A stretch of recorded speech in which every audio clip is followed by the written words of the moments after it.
నది ప్రవాహముల నేతిదారల నిరాఘాటముగా సాగే సరళ ధ్యానము ఆటంకముతో కూడిన విరల చింతనము కన్నా మిన్న.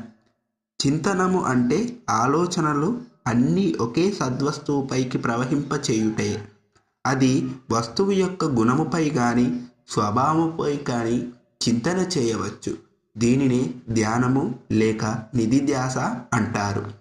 ఈ ధ్యానము కొనసాగవలనన్న శ్రవణ మననముల ద్వారా సందేహరహితమైన స్థిరమైన జ్ఞానమును కలిగి ఉండవలను.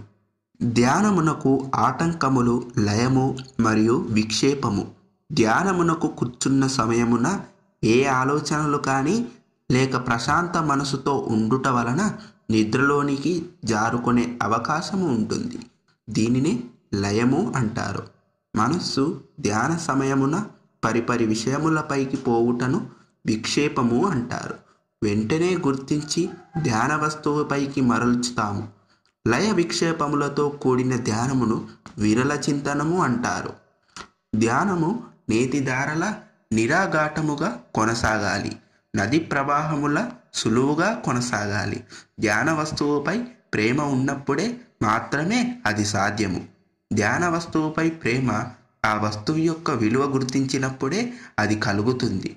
వస్తువు యొక్క విలువ గుర్తించు అనునది అనుభవజ్ఞుడైన గురువు వద్ద ఒక క్రమ పద్ధతితో జ్ఞానోపదేశము పొందినప్పుడు మాత్రమే జరుగుతుంది. నది ప్రవాహముల నేతిదారల నిరాఘాటముగా సాగే ధ్యానాన్ని సరళ ధ్యానము అంటారు.